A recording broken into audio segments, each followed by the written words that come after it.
আচ্ছা দেখো, তাহলে আজকে টপিক হচ্ছে প্রবাহ বিভাজন নীতি। এটা মনে রাখতে হবে, তড়িৎ প্রবাহ বিভাজিত হয় সমান্তরালে। ঠিক আছে, তড়িৎ প্রবাহ বিভাজিত হয় কি সমান্তরাল সংযোগে, এবং সমান্তরাল সংযোগে তড়িৎ প্রবাহ বিভাজিত হলেও বিভব কিন্তু একই থাকে। ঠিক আছে, তো দেখো এই যে এখানে একটা বর্তনী কি আমরা খুবই সিম্পল একটা বর্তনী, মনে করো দুইটা রোধ আছে, এই দুইটা হচ্ছে সমান্তরালে R1 এবং R2 রোধ। এখানে ব্যাটারি বা মূল বিভব হচ্ছে V, এই V বিভব থেকে এখানে I কারেন্ট বেরিয়ে আসলো। ধরে নিলাম এই দিক থেকে মূল প্রবাহ কত I কারেন্ট বেরিয়ে আসছে। ঠিক আছে, I কারেন্ট বেরিয়ে আসলে এই দুইটা রোধের কারেন্ট কিন্তু সেম থাকবে না, এটার মধ্যে কিছু কারেন্ট যাবে, বাকি কারেন্ট এটার মধ্যে যাবে। যদি তিনটা রোধ থাকতো তাহলে কারেন্ট কি তিনটা ভাগে ভাগ হয়ে যেত। ক্লিয়ার? আমি ধরলাম এটার কারণ হচ্ছে I1 আর এটার কারণ হচ্ছে I2। I1 আর I2 মান আমরা বের করব। ক্লিয়ার? আচ্ছা, কিন্তু একটা বিষয় মাথায় রাখবা যে সমান্তরাল সংযোগে বিভব কি থাকে সেম থাকে। সমান্তরাল সংযোগে বিভব সেম থাকে, কারেন্ট বিভাজিত হয়। আমাদের বাসায় যে সুইচ বোর্ড থাকে, এই বোর্ড থেকে একটা বাল্ব যুক্ত, একটা টিভি যুক্ত আছে, ধরে নিলাম একটা ফ্যান যুক্ত আছে, এই সবগুলোর মধ্যে যদি আমরা ভোল্টমিটার দিয়ে মাপি তাহলে কত পাবো বলো তো? 220 ভোল্ট। বাংলাদেশের কারেন্ট হচ্ছে 220 ভোল্ট, ইউএসএ কারেন্ট 250 ভোল্ট। আর কি অনেক সময় ইউএসএ ডিভাইস বাংলাদেশে আনলে ম্যাচ করে না, চার্জ হতে চায় না। ঠিক আছে, আচ্ছা, তো আমাদের মেইন লাইন থেকে কত কারেন্ট আসে? 220 ভোল্ট। মানে সমান্তরাল সংযোগে বিভব বিভাজিত হয় না, এটা মাথায় রাখবা। তাহলে আমরা চাচ্ছি I1 এবং I2 এর মান যোগ করতে। তাহলে দেখো এখানে একটু স্টার দিয়ে লিখো যে সমান্তরাল সংযোগে তড়িৎ প্রবাহ বিভাজিত হয়। সমান্তরাল সংযোগে তড়িৎ প্রবাহ বিভাজিত হয়।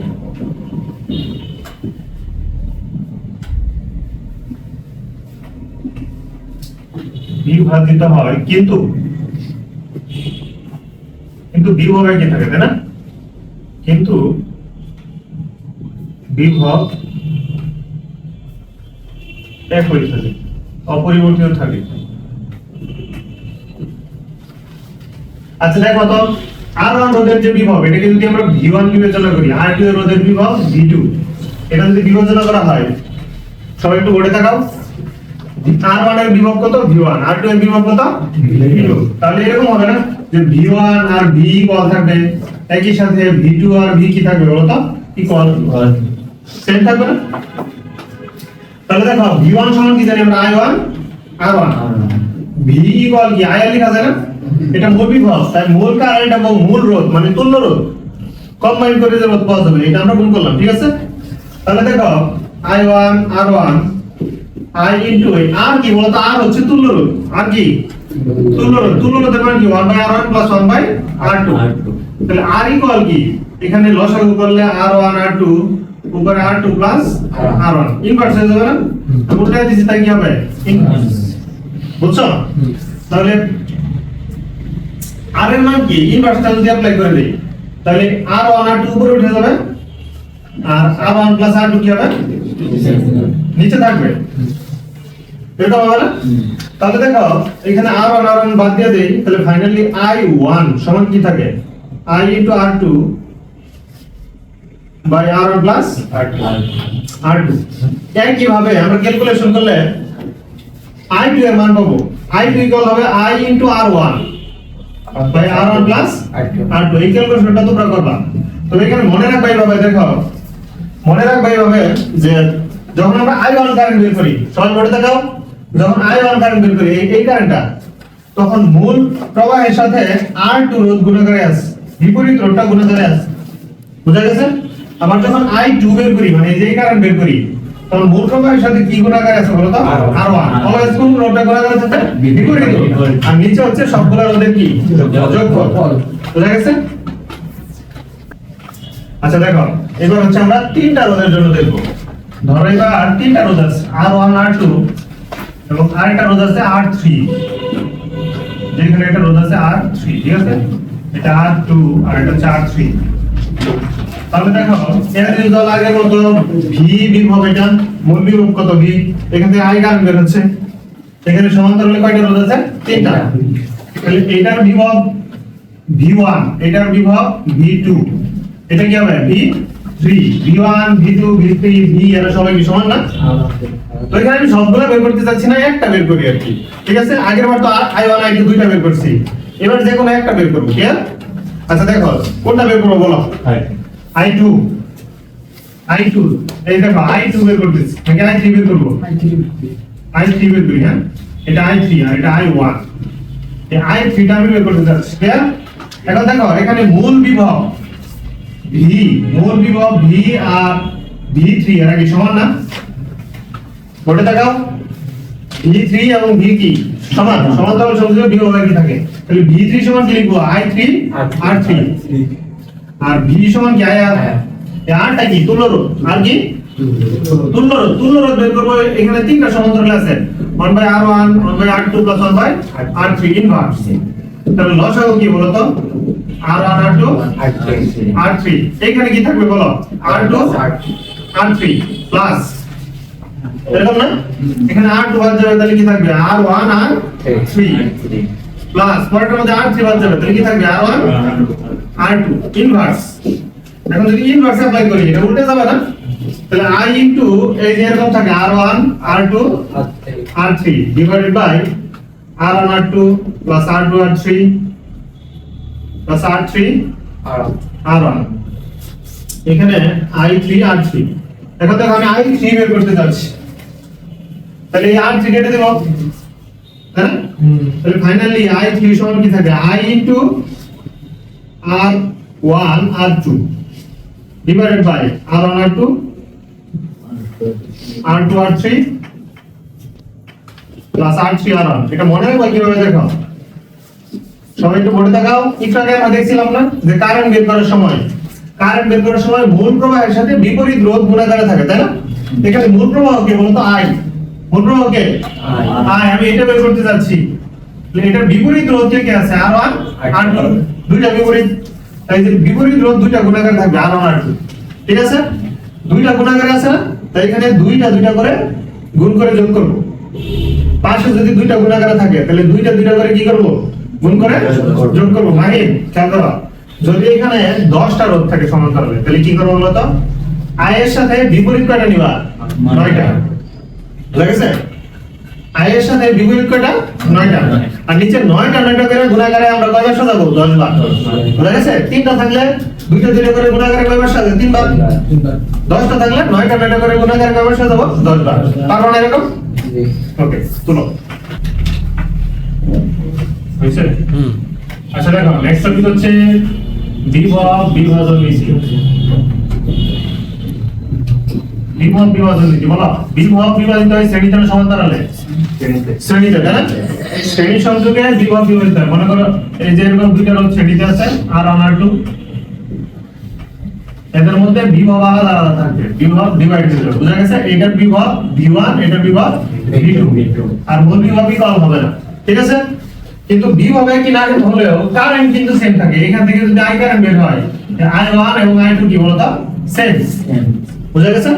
তাহলে আমরা বলতে পারি যে শ্রেণী সংযোগে লিখো, শ্রেণী সংযোগে বিভব বিভাজিত হয়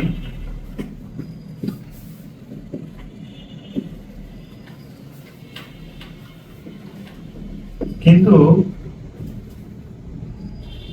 তড়িৎ প্রবাহ একই থাকে।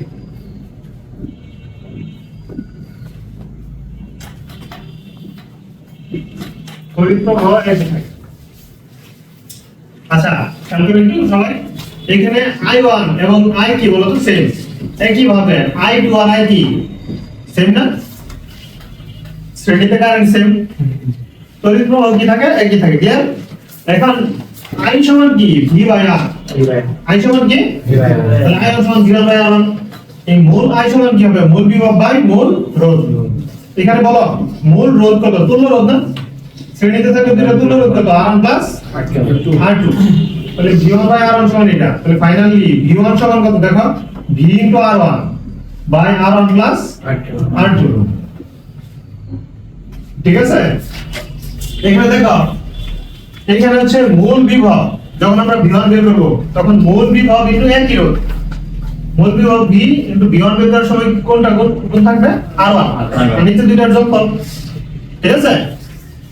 আর V2 সমান কি আসবে বলো তো, মূল বিভব ইনটু কি একই রোধ অর্থাৎ R2 আর নিচে কি R1 প্লাস R2। তার মানে মনে রাখবা কারেন্ট বের করার সময় বিপরীত রোধ গুণ থাকে, কারেন্টের সাথে বিপরীত রোধ গুণ, আর বিভব বের করার সময় বিভবের সাথে একই রোধ গুণ। বুঝা গেছে?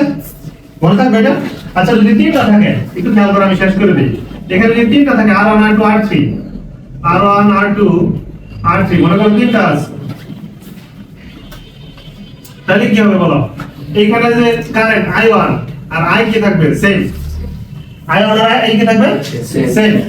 তাহলে এখানে I1 সমান যদি I থাকে এটা কি V1 বাই R1, এটা কি বলতো V বাই R। তাহলে এইখানে তুল্য রোধ কত, আর এর মান কত R1 plus R2 plus R3, তিনটা আছে। তাহলে ফাইনালি V1 সমান কত V into R1 by R1 plus R2 plus R3। বুঝছো এটুকু? তার মানে দেখো এই যে বিভব বের করার সময় ঝামেলা কম, কিন্তু বিভব বের করার সময় মূল বিভবের সাথে একই রোধ গুণাকার থাকবে, যতগুলো রোধ আছে সবগুলা কি শ্রেণীতে যোগ হয়, R1 R2 R3 তিনটা যোগ করে দিব। শ্রেণীতে যোগ হলে কি ঝামেলা কম না, ডিরেক্ট যোগ। এখানে সমান্তরালের মধ্যে এত ঝামেলা নেই তোমাদের। আচ্ছা দেখো এই যে বরিশাল মোট 23, এখানে বলছে বর্তনীর AB অংশের বিভব পার্থক্য কত। একটু খেয়াল করো, এই যে AB অংশ মানে A থেকে B, এটার ভিতরে টোটাল রোধ আছে কয়টা, চারটা। এই চারটার মধ্যে একসাথে বিভব পার্থক্য কত। তার মানে আমরা জানি ভোল্টেজ ড্রপ হয় কোথায়, শ্রেণীতে না সমান্তরালে? শ্রেণীতে। শ্রেণীতে ভোল্টেজ ড্রপ হয়, বুঝা গেছে? তার মানে এই পুরাটা মানে A থেকে B অংশটুকু, এই সম্পূর্ণ অংশটুকু, এখানে চারটা রোধ একসাথে এই 10 এর সাথে কি সাথে শ্রেণীতে। তার মানে বিভব বিভাজিত হবে দুই জায়গায়, এই 10 এর মধ্যে এবং এই চারটার মধ্যে একত্রে। এখন এই চারটার মধ্যে আবার ভিতরে তাদের মধ্যে সমান্তরালের ভিতরে আবার শ্রেণী আছে, এইখানে ভিতরে আবার বিভাজিত হতে পারে, হোক সমস্যা নাই। কিন্তু আমার প্রশ্নে চাইছে AB অংশের বিভব পার্থক্য কত, ঠিক আছে? তাহলে সার্কিটটা আমি নতুন করে আঁকতেছি। দেখো এই AB অংশের মধ্যে বলতো এই যে এটা A, এটা হচ্ছে ধরলাম B, এখানে C আছে, তাহলে এইখানে রোধ কত বলতো R5, তাই না? R5 সমান কত 10 ওহম। BC অংশের মধ্যে রোধ কত 10 ওহম।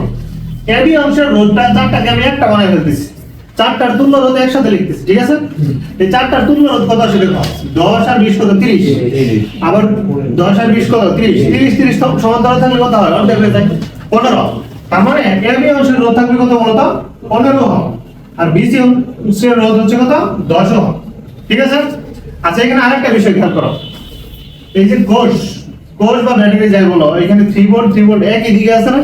দুইটা ব্যাটারি যদি একই দিকে থাকে, মনে করো এটাই দিকে মানে পজিটিভ এই পাশে কারেন্ট সাপ্লাই হচ্ছে এটা এদিকে, পিছনে একটা পজিটিভ এই দিকে মানে কারেন্ট সাপ্লাই কি এদিকে হচ্ছে। কারেন্ট অলওয়েজ বড় দাগ যেটা থাকে এটা কি পজিটিভ না? পজিটিভ থেকে কারেন্ট কি যায় নেগেটিভ এর দিকে যায়, ঠিক আছে? দুইটার পজিটিভ একই দিকে আছে, তাহলে 3 আর 3 মিলে কত হবে 6, কত ভোল্ট হবে 6 ভোল্ট। তাহলে এই বর্তনীটা যদি আমরা ড্র করি, এখানে আমরা পাবো এই যে এরকম 6 ভোল্ট, নিচে আবার কত পাবো বলো তো, নিচে আবার পাবো 6 ভোল্ট, এই যে এখানে পাবো 6 ভোল্ট। এখন 6 ভোল্ট আর 6 ভোল্ট সমান্তরালে আছে, আমরা জানি বিভব সমান্তরালে বিভব সেম থাকে, সমান্তরালে বিভব কি থাকে সেম থাকে। মানে একটা রাস্তা থেকে যদি 6 ভোল্ট আসে বা 5 ভোল্ট আসে, দুইটা রাস্তায় ভাগ হয়ে গেলে দুইটার মধ্যে কত পাওয়া যায় 5 ভোল্ট, কত পাই আমরা 5 ভোল্ট। তাহলে দুইটা যদি একত্রে মিলিত হয় ওইখানে কত 5 থাকবে। সমান্তরালে বিভব বিভাজিত হয় না, আবার কি মানে যোগ হয় না, ভাগ হয় না, যোগ হয় না, বুঝা গেছে? তাহলে এখানে এই বর্তনীর ক্ষেত্রে আমরা বিভব কত নিব বলো 6 ভোল্ট নিব। বিভব কত নিব 6 ভোল্ট। তার মানে মূল বিভব হচ্ছে 6 ভোল্ট, ঠিক আছে? মূল রোধ টোটাল রোধ কত বলো তো, টোটাল রোধ কত 15 আর 10 কত 25, তাহলে I ইকুয়াল কত V by R, I equal কত V বাই R। আচ্ছা এটা লাগতেছে না, আমার কাছে বিভব পার্থক্য। তো যাই হোক এখানে বিভব পার্থক্য VAB, AB অংশের বিভব পার্থক্য VAB ইকুয়াল হোয়াট, এটা হচ্ছে প্রশ্ন। আমরা বিভব বিভাজন নীতি থেকে পড়ছি, যার বিভব বের করব এটা হচ্ছে মূল বিভব ইনটু একই রোধ, মানে VAB ডিভাইড বাই রোধদ্বয়ের কি যোগফল, রোধদ্বয়ের কি যোগফল। তার মানে RAB প্লাস কত R5, এটা কি ছিল R5 ছিল না, এটা কি ছিল R5 আর এটা নাম দিলাম আমি RAB, বুঝা গেছে? বুঝছো এরকম?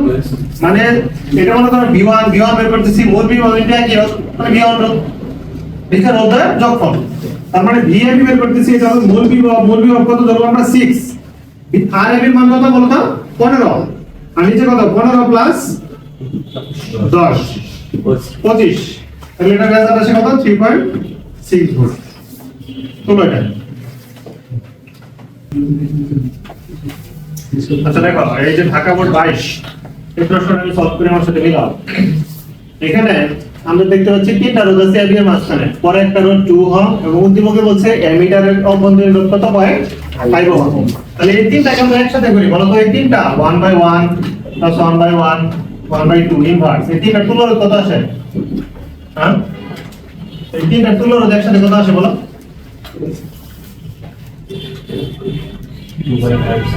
2/5 ওহম, মানে 0.4 ওহম আর কি, 0.4 ওহম।